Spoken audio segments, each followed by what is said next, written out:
Oh, sorry, and yeah, so just to let everyone know that this will be recorded so that I can share with people that can't make this time. Okay. Hi, everybody. Right.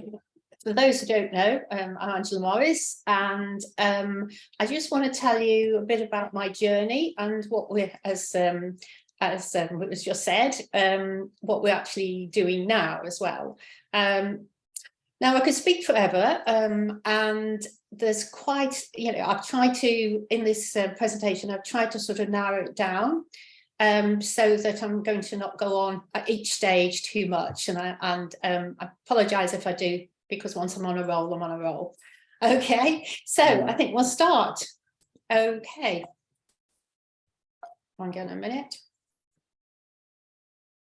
Right. Okay. This is sort of starting from the beginning, so to give you a little bit of background. I've been in packaging design for, well, since 1979, and you can do the maths, but makes me feel terribly old. But it's a long time to be in the packaging industry, and they do say that once you're in the packaging industry, you don't ever get out of it, and I think that's probably true.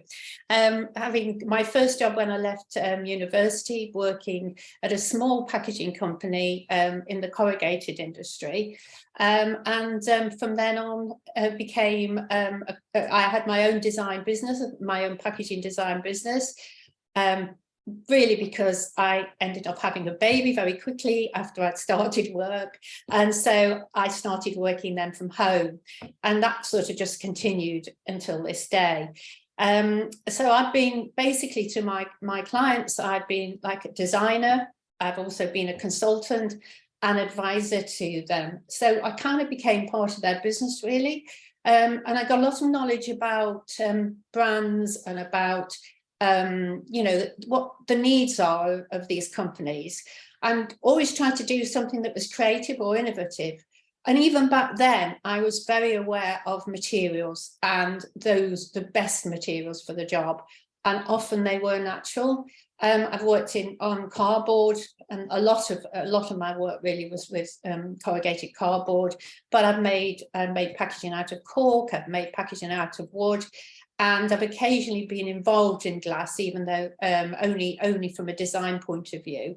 I've not actually sort of supplied it into a customer, but probably had to do things like labelling and little tops for it.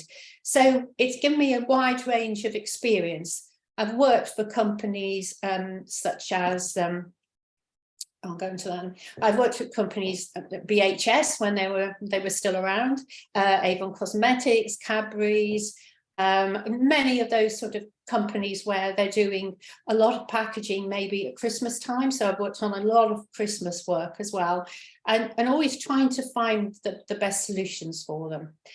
And part of as I became more sort of, I suppose, more people knew about me more, I was approached by the National Trust back in 2001 when there was that awful, devastating foot and mouth epidemic, which really I think was particularly bad in the Lake District, and I presume in Wales as well. And they had set up something called Farming Forward Initiative, which was after the foot and mouth, and it was to support the farmers really and get them to help them back on their feet.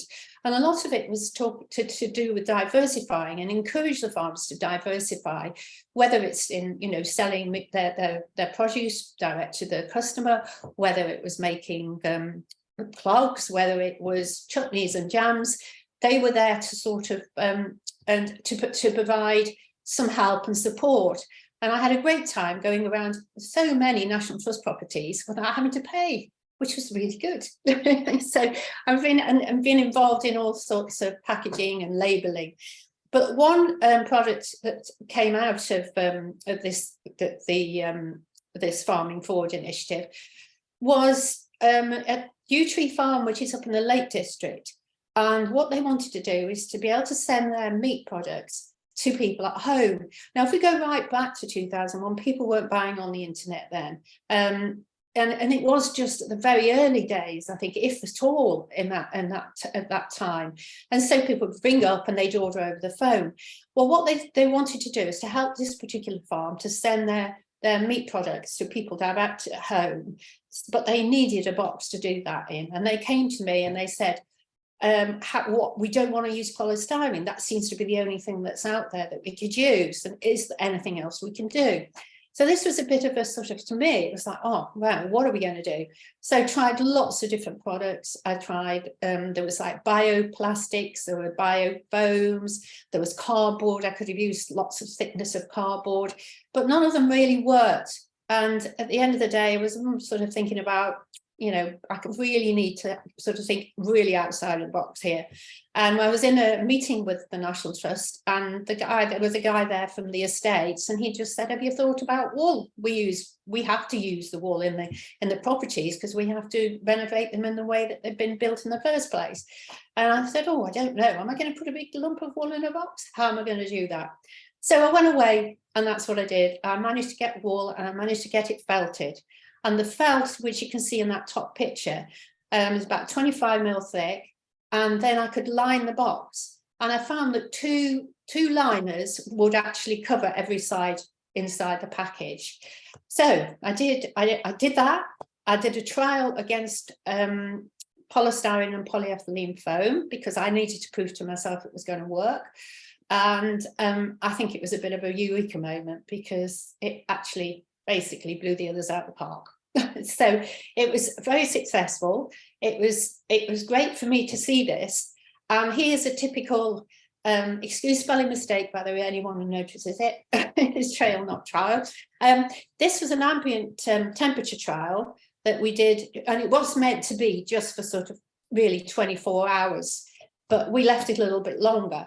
And it's really for food products. And food products need to be kept between sort of, well, under 5, but possibly under 8 if it's, you know, just for like, if it is just for 24 hours, it would be under 8 would be okay.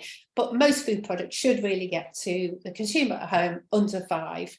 And then and if we can do that over a period of time, that is, you know, a really good achievement. So you can kind of see there, the blue line is Woolcool, and the others are the polyethylene and the EPS. And what tends to happen, we found with Woolcool, it seems to keep its temperature and then it'll go a little bit higher, but it'll flatten out. Whereas with EPS and polyethylene, because they're just a barrier, then they sort of take off and just go, you know, they just keep going until they're at ambient temperature.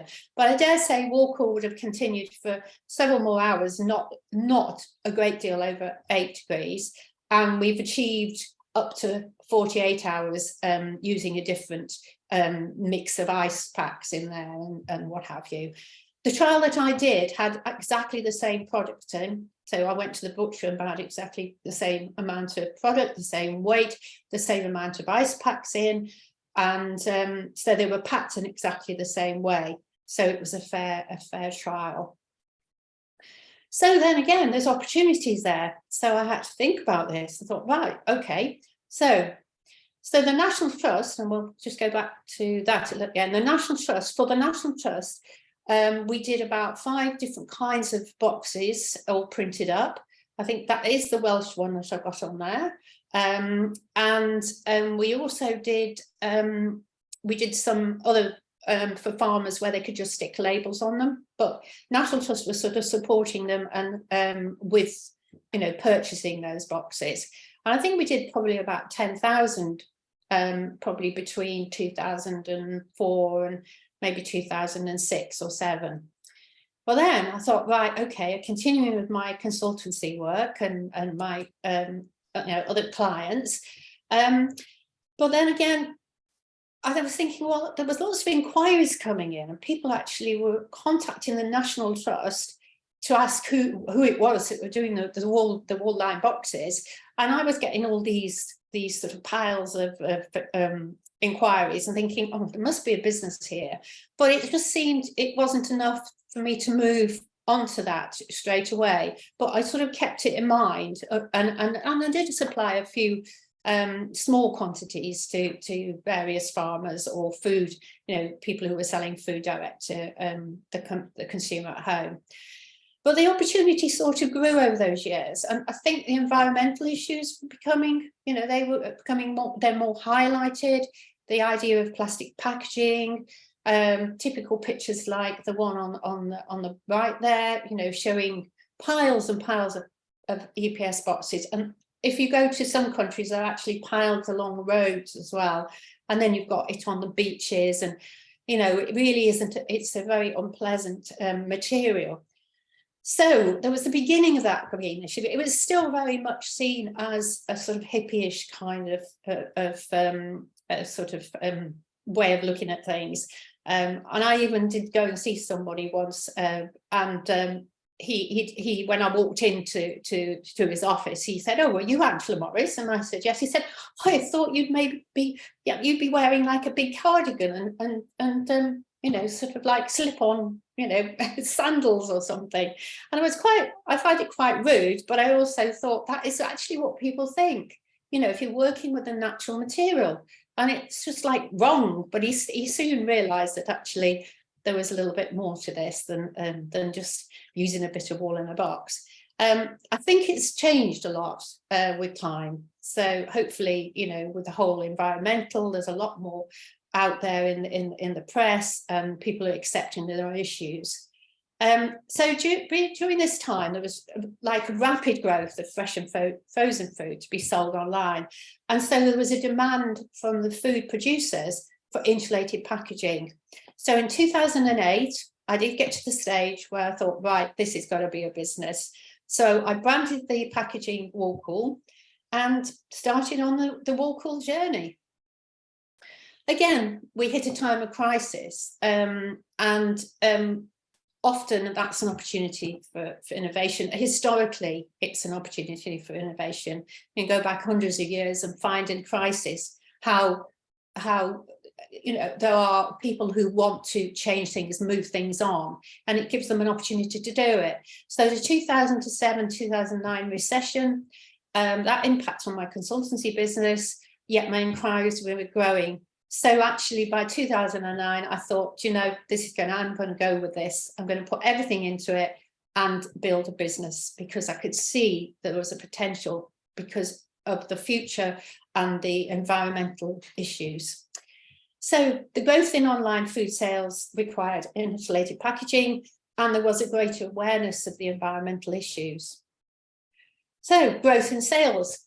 So from 2009 to date, we've grown to become an insulated packaging of choice for a lot of people, a lot of companies in the UK, and quite a few European companies as well. And we're shipping overseas too. I think with pharmaceutical, we have quite a big company in the US actually that we supply. So we are kind of global. So from 2009 to now, it seems to have just taken off. And there've been lots of factors, like I've just said, and obviously one of the main factors is the acceptance that actually we have to find alternative materials, especially to some of the plastics that are out there. So when the business started to grow, there was obviously starting to become a demand. And so what we actually thought we needed to do now is to get some proper research done. So we actually were very lucky to get Innovate UK funding, and I won't necessarily read all those out, but we got we got a proof of concept, which was to look basically at the pharmaceutical sector, which is a huge user of insulated packaging, and it's highly important as well. So we'll come on to that in a minute. Also, a sustainable temperature sensitive packaging solution really that would take would actually possibly do 4 days without any other temperature control. So if it was in an Arctic going across Europe, that if the changes in temperature, the product wouldn't be affected by it. And we were trying to prove this, and we developed a prototype as well. And we optimized the phase change materials. So that was really helpful. And we had it, I think in the end, it was about 400,000. And it was like, we put our 400,000 in it as well. So it helped us a great deal to move forward. This was the sort of basic principle of the box that we developed. And the main thing with wool packaging is that it's kind of lightweight, and you don't need as much what they call PTMs, which is basically ice packs, or packs that are kept at an ambient temperature, depending on what you're trying to achieve. But it's lightweight, it's natural, and it's sustainable. And it's also very good with impact, because wool protects, not just keeps it at the right temperature, but it protects from sort of damage in transit. It's got a much smaller footprint than the equivalent pharmaceutical box, which would probably be 3 times as big as that. It works amazingly well, and we did get 120 hours out of it without anything other than the wool and the PCMs inside. And also the load capacity inside and the centre part of it is a lot higher than you would get in a polystyrene box. So that's what we found from the Innovate UK funding.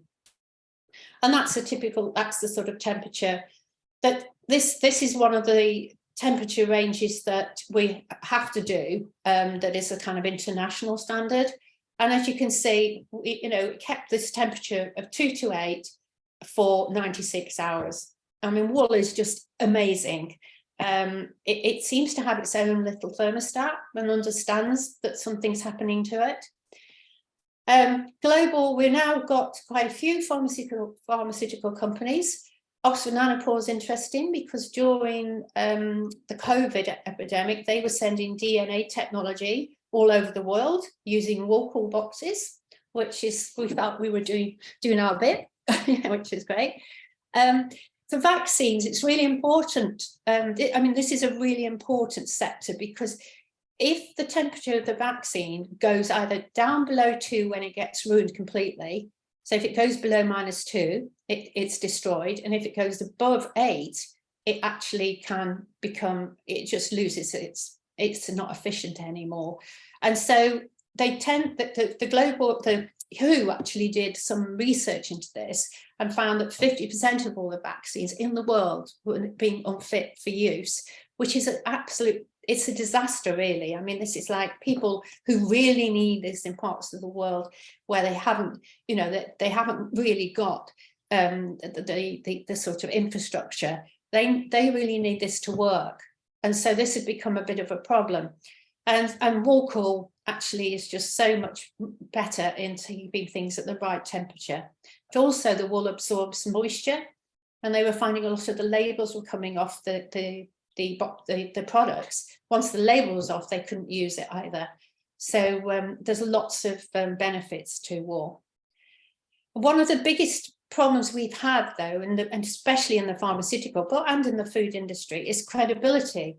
Because as people actually think about, if you say, oh, we're using wool in the packaging, it's like, well, doesn't that doesn't keep things cool? That keeps you warm, doesn't it? And then it's, oh, is it dirty? Oh, it's smelly. Oh, wool. And they sort of dismiss it. And they're like that with a lot of natural materials. And we also got a little bit of that in the wool industry itself, because they didn't understand why would we were using wool in packaging. It's all about carpets and fashion. And so there's been had to do a lot of really educating people about it. The pharmaceutical industry, possibly the worst, but they're coming around now, because they're going to have to change some of their packaging, without a doubt. So just so that anybody else there that is maybe thinking of working in with a natural material, not just wool, it's a little bit of a journey. Because of that, you're having to convince people that actually this has been around for thousands of years, and it's been developing. It's evolved over millions of years, and actually, it's just got some incredible properties. So this is a little bit about wool. At the top, there's a diagram about the different layers of it, and it's got the center, which is like an elasticating, and then that's why the wool, if it's pulled straight, it will just go back to how it was. It's springy. It's got its absorbent layer, and it's obviously got its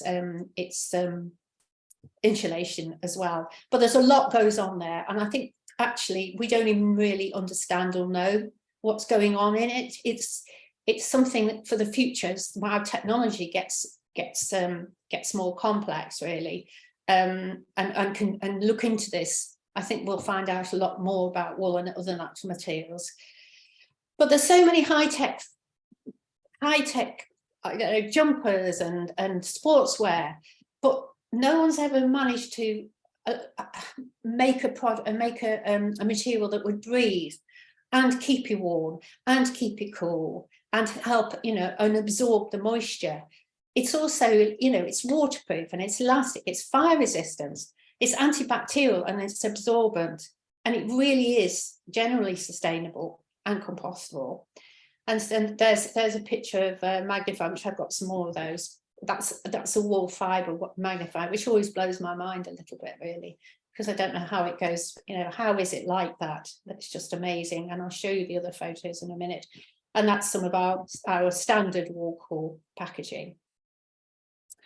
This is just a little bit about carbon footprint, which we're just touching on now, really, at Woolcool. We're doing our carbon footprint, but we have there's a problem with wool, because it's just always been seen as part of wool being bred for, sheep being bred for meat and not the wool. And so when they work it out, they work it on the fact that the sheep is just for the meat product. And so it's kind of like it skews the measurements. So we kind of, from our research so far, we kind of believe that actually it is a carbon sink. And it is actually, pure organic carbon makes up about 50% of the weight of wool. And also the methodology at the moment for using the carbon footprint is based on that whole sheep. And there are some thoughts now that actually the wool's contribution to carbon emissions could be actually 60 to 80% lower than generally assumed. And there's a guy there who's part of the Wool Carbon Alliance, who's part of it's actually an Australian group. Wool is part of the natural cycle of water and carbon that can impact climate in a positive way. There's more work needing to be done on that. We really need to really look into this carefully, and actually have some measurements that are out there for those who are using wool and actually can use them and they've been accepted. So there's some work to be done. But rising to the challenge. Am I okay for time? Am I okay for time? Yep. Yeah. I don't think there's too much to go. Rising to the challenge. So just to give you some figures, really, since 2009, we've used over 25 million kilos of greasy wool. And by using wool, we've saved over 40 million polystyrene boxes going into landfill. And during the global crisis, another global crisis, which always sort of helps the innovation, we've had to innovate in the way that we've manufactured, and we've had to innovate how we could produce the amount that we were the amount of orders that we had over lockdown in the COVID pandemic, because people were wanting to have their products sent to home. And I'm so proud and amazed that our team just achieved. I mean, we doubled our production. We were stretched to the limit. I think our unit that we were in was actually bulging at the seams. So it's so just really some idea and figures. And then we've had recognition for innovation sustainability, and we're really proud of that. And in 2018 we won a Queen's Award for Enterprise and Innovation, and we achieved the B Corp in 2021. We moved to our new site in 2021, we moved to our new site, which is twice as big as the other one. So now we can cope with anything that's thrown at us to a point. We're also really so pleased to win another Queen's Award for Enterprise and Sustainable Development. So we're kind of, our team is just, we have an amazing team. The Woolcool team is just like a big family, really. It's great. And then I'll just mention where we're going next. We're now, one of the things we're working on is another pharmaceutical solution, but that is very much at its sort of early days, but that is where we're going. And also, we were finding that lots of our social media we had pictures of what people were doing with the wool that they were receiving in their food boxes. And there were so many that used it in the garden, which is obvious really, because it composts down, it puts nitrates back into the soil. We've done some research to prove that. And it's also useful for protecting plants, and it keeps them warm in the winter. And there's a lot in the horticultural sector that I'm sure a lot of places where wool could be used. So hortiwool is our new baby at the moment. And just to give you a little bit of you know, an idea, we launched it. It's for gardening, horticultural applications, and it seemed like the natural thing to do.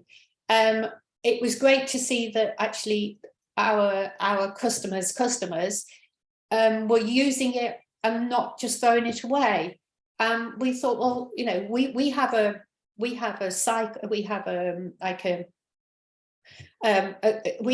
something at the moment now. We have this. I can't even think of the word now. Lost my thought.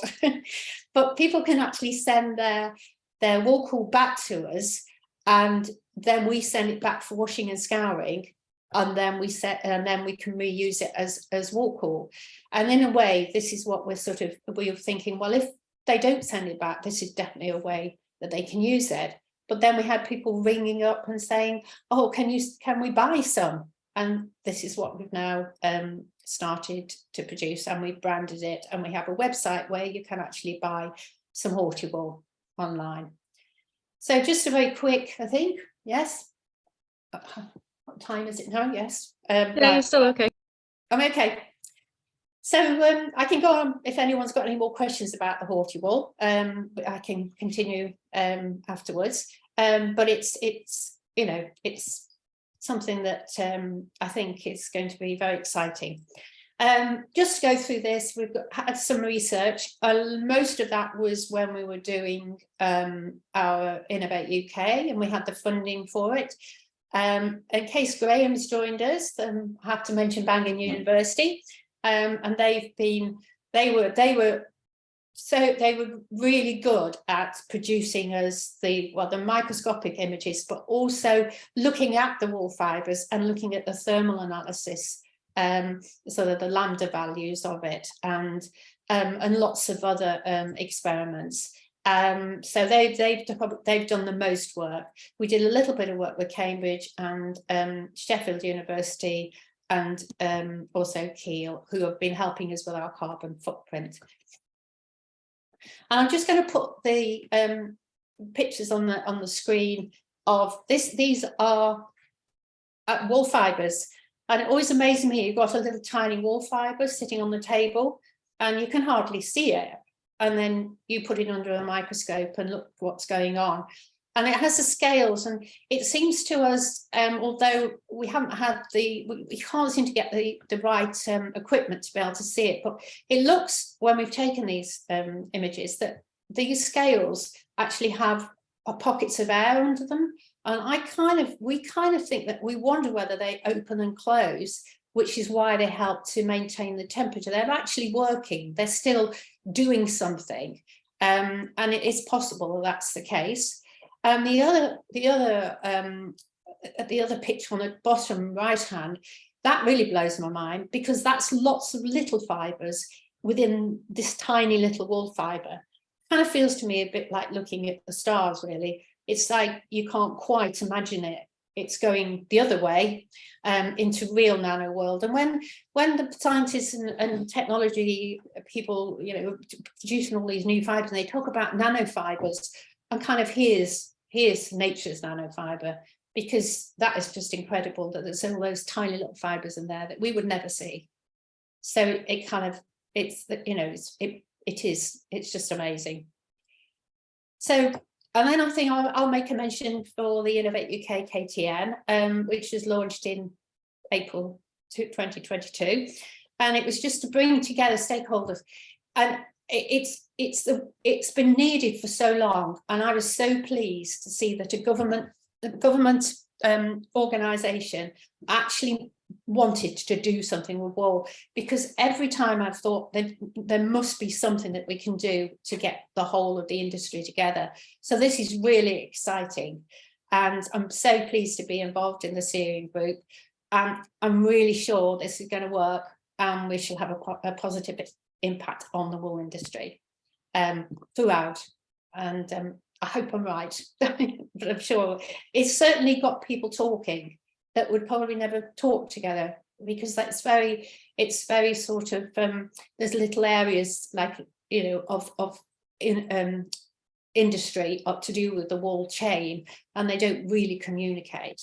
So so the conclusion, really, I think the door is wide open for some innovative thinking, some more innovative thinking, which we've seen a lot of during we've been doing the KTN.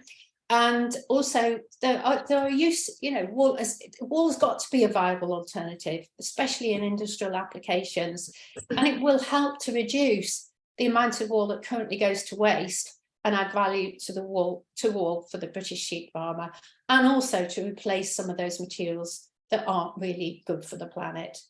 So thank you for listening and my ranting on, and hope you enjoyed it. And there's just some pictures of our products. That's the pharmaceutical range. Oh, that's the food range. That's the pharmaceutical range. Thank you. Great. Thank you so much, Angela. That's really great. And then, yeah, now we'll just open the floor. We've lost a couple of people. I think a couple of people had to leave. So just now, though.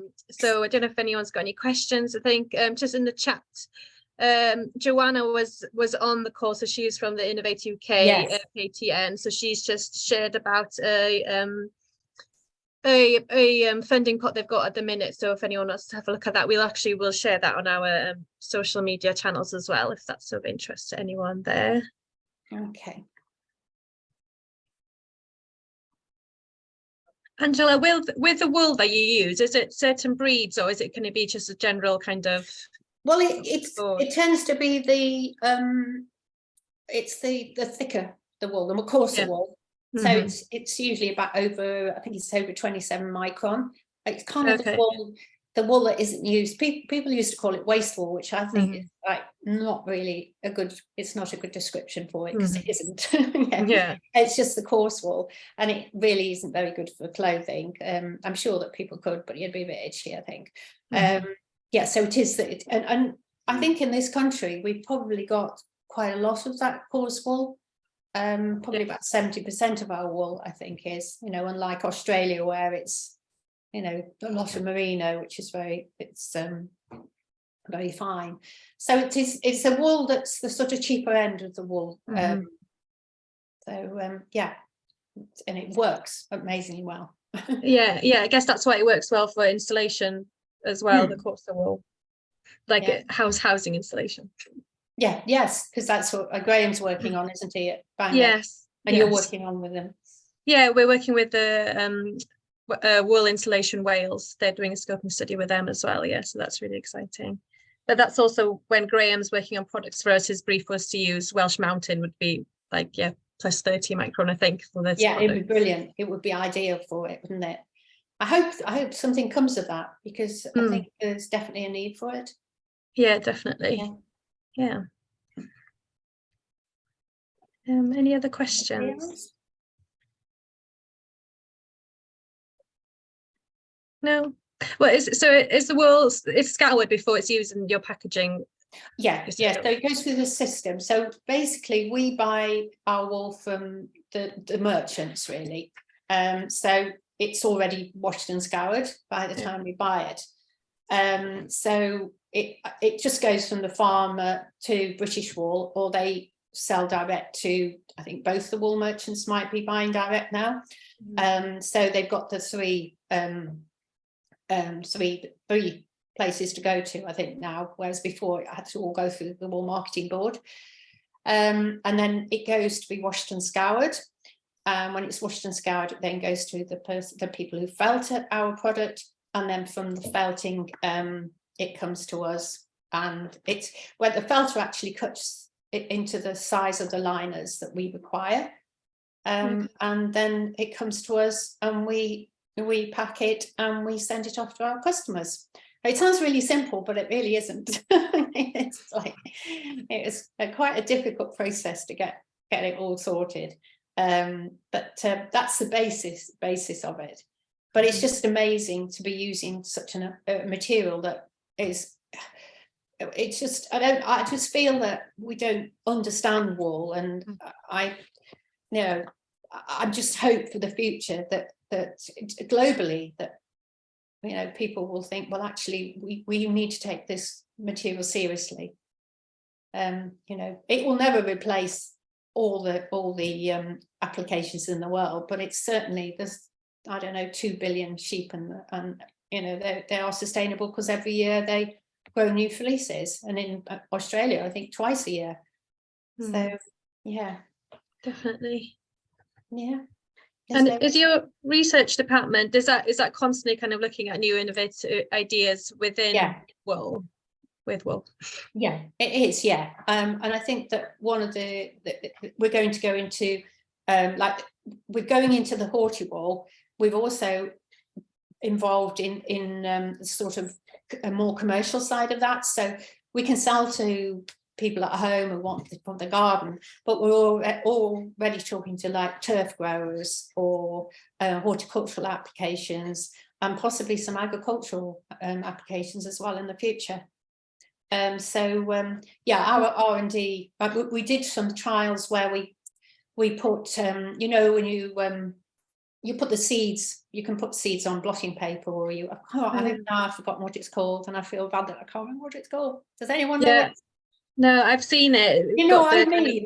And you roll it out, yeah, and you can put it in like a compost as well, and we did it with wool, and wool was just amazing. The seeds just took off, and they were about 4 inches high, while the others were just about coming, an inch high. So I think there's potential for wool to be used without compost to grow seeds.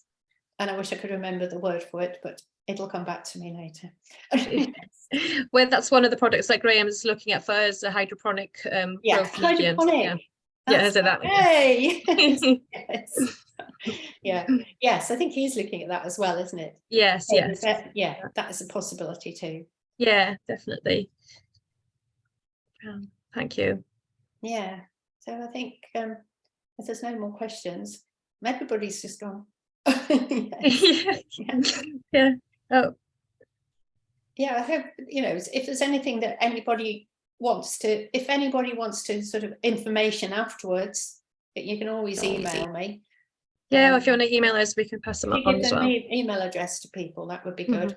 And then I can, talk to you or send some information. It's always useful. But yeah, because there might be ideas that you would like to, I don't know, get some. I know there's some money available with KTM, and always some advice is always useful as well. I think people who are going for funding, because we've done that 3 times, and you sort of get to know. And one of the very interesting things when we first put in for the funding, we actually thought, we'll put the word wool, we'll keep mentioning wool all the way through, that'll really get them sort of interested. But actually we didn't get it. And then we started thinking, no, it's his technology board, because it was TSB then. So we're thinking, this is the technology board. So they want it more technical. So we just called it like Nature's Smart Fibre, and then occasionally mentioned wool, and we got the funding, which is like, and we more or less put the same information in. It was just we made it sound more technical and not as fluffy. And it's just ridiculous that happens. That annoys me, but I'm really glad that we did that and we knew, because it made it easier then to get funding. And but that's just how it is. But just so anybody who is wanting to put any funding in, it might be different now. It probably is. But it's always interesting to try and make it sound a bit more technical. I think is what the examiners look for. Yeah. Great. Yeah, it doesn't look like there's any more questions, but yeah, we'll share that, and we'll share the video, so if anyone wants to watch it, we'll see that you're available for discussions on wool. Okay, yeah. do. Yeah, and anybody's got any questions another time, let me know. Well, thank you so much for your time. Thanks everyone for joining us. It's okay. I hope there's something you can take away from, from it, which would be good. All right then. Okay, see you soon. Bye. Thank you. Bye. Bye. Bye everyone. Bye. Bye.